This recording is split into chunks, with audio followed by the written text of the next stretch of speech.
Okay, so let's do insulators, conductors, and polarization. So let's do a brief little introduction. Let's look at number 4. Consider these two spheres. They have both been charged. In one case, the charge is isolated in 3 distinct locations. In the other case, the excess charge is evenly distributed about the surface of the sphere.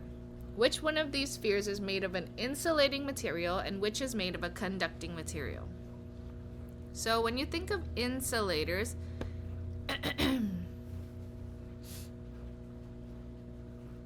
insulators hold whatever charge is given to them.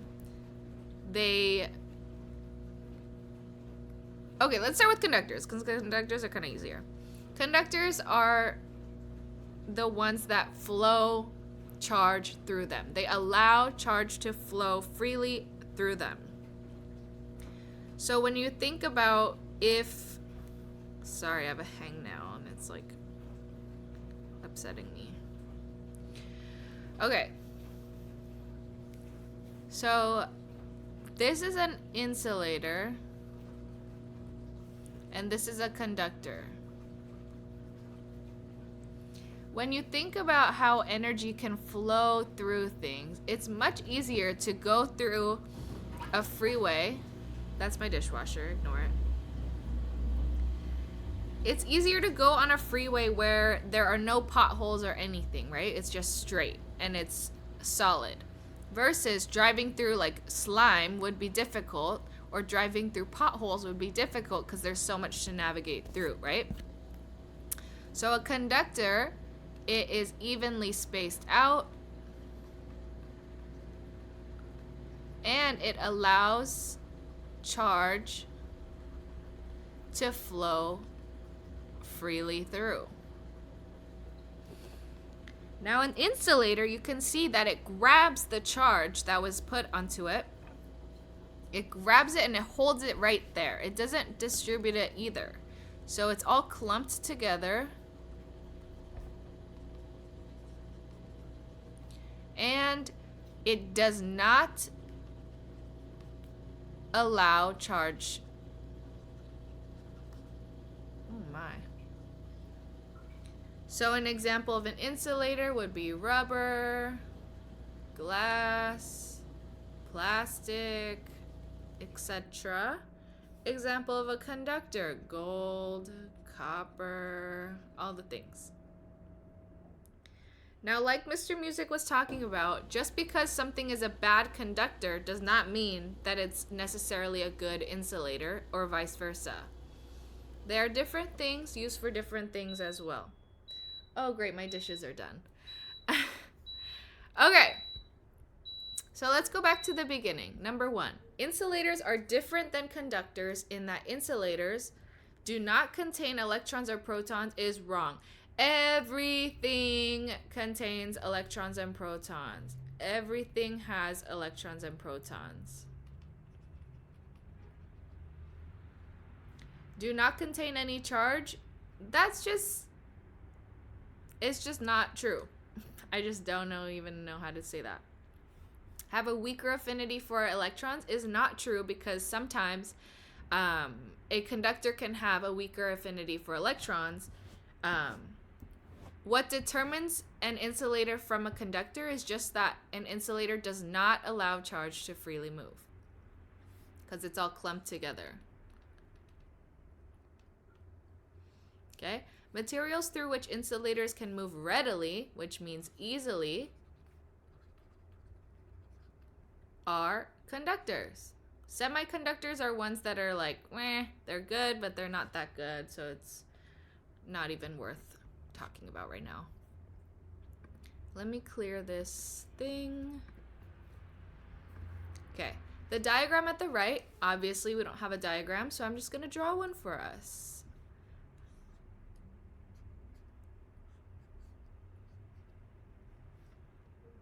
It shows a metal sphere attached at the top of an insulating stand. The metal sphere has an excess of electrons. Does not mean that it does not have protons. Let's just put 2 of them in there. So what charge would this have?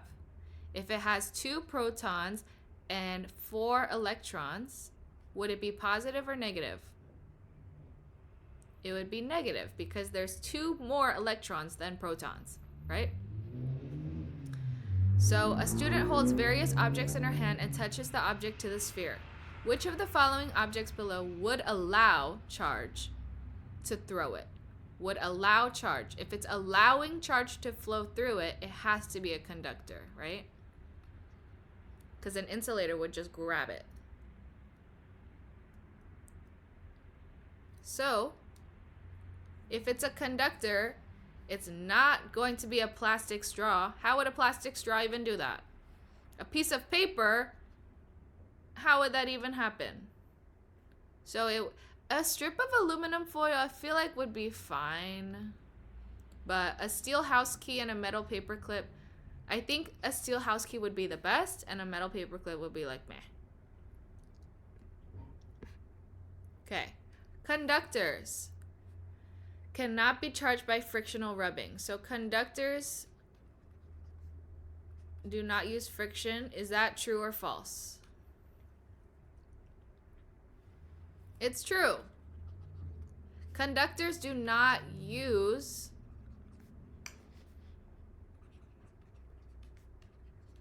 friction because it wants to give away its electrons so bad.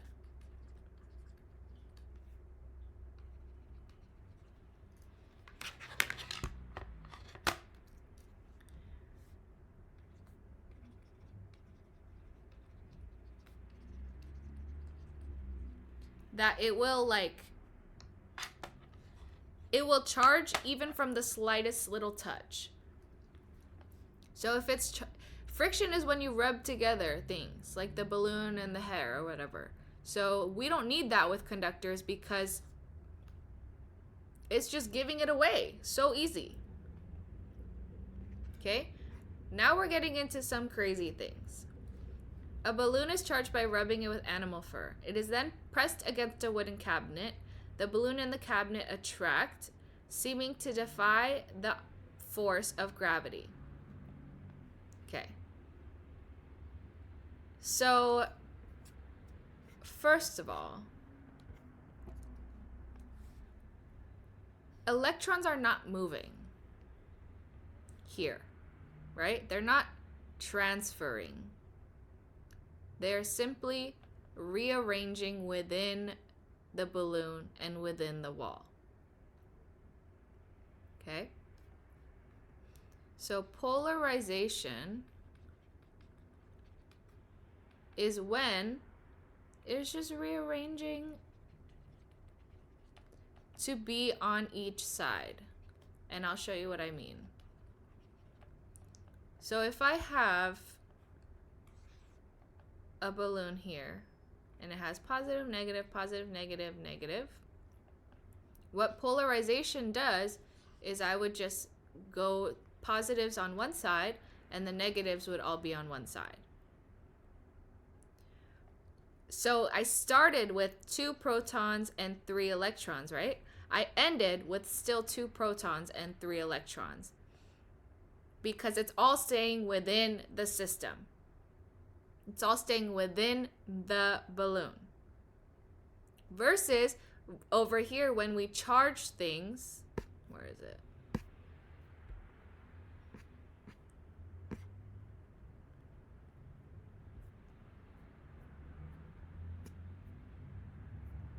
Okay, well, we don't I don't really have an example right now, but this is polarization. Okay? So here, we charge it with animal fur over here, and then we press it against the wooden cabinet. So they're attracting, let's say this is negative, and this is positive over here. So then, what would have to be on this side of the wall closest to the balloon if they're attracting? If they're attracting, it must be the opposite, right? So it must be positive. And over here would be negative on the other side of the wall. it's not so much, okay, so it's not so much frictional charging of the wood because we didn't rub it. We rubbed the balloon and the fur. We didn't rub the wood. So it wouldn't be frictional charging of the wood. Induction charging of the wood. Again, we didn't do anything with the wood. We're just putting it on there. Polarization of wood molecules. Yeah. I think the better answer would be the polarization of balloon molecules because you're polarizing the balloon and then you're putting it onto the wall. So then the wall would attract the balloon. So we're polarizing the balloon first and then it attracts to the wall. Final answer. So the above object effect in question 6 is most often noticed of, I would say, balloon, rubber. Rubber is an insulator.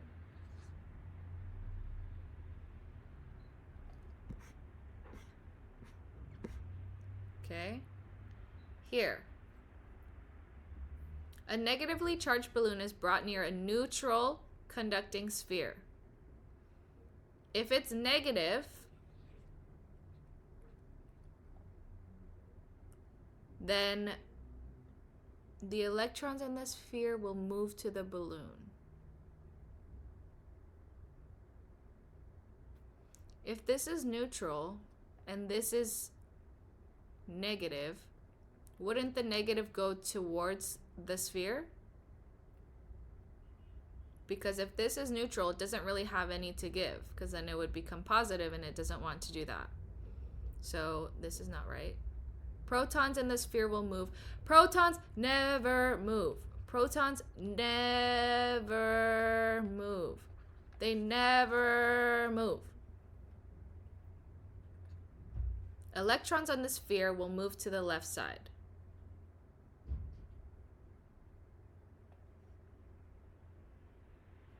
Okay, let's just cross out the proton ones because they're making me mad. We never have protons moving.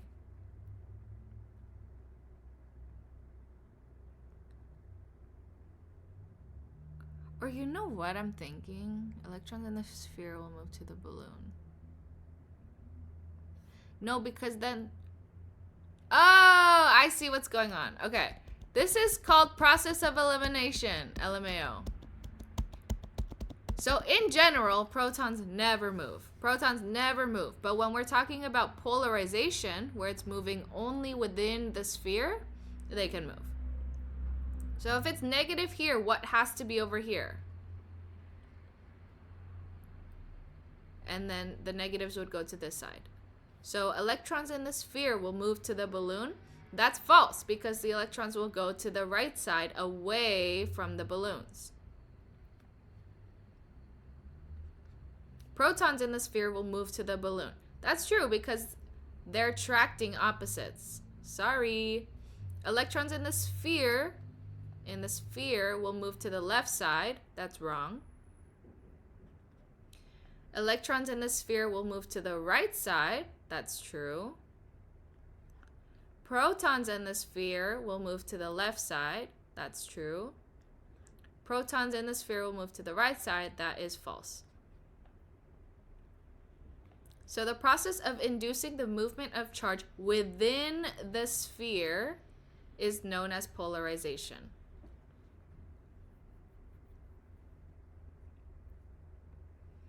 Okay. Charged rubber rods are placed near a neutral conducting sphere. What does neutral mean? It means an equal number of positive and negative. So which one of these answers can we take out immediately? This one. It only has negatives and we're supposed to have an equal number. Then, when we know that opposites attract and like charges repel, which one of these are false? It cannot happen. If you said B and D, no. If you said B and C, you'd be right. Because this has positive and positives next to each other, and this one has negatives and negatives against each other, and that cannot happen. So it's this one and this one. In the above situation, the conducting sphere is neutral and it's polarized. Because again, when it's polarized, we're not changing anything inside of there. We're just moving it around. Okay? And that's enough of this one. How do I stop this?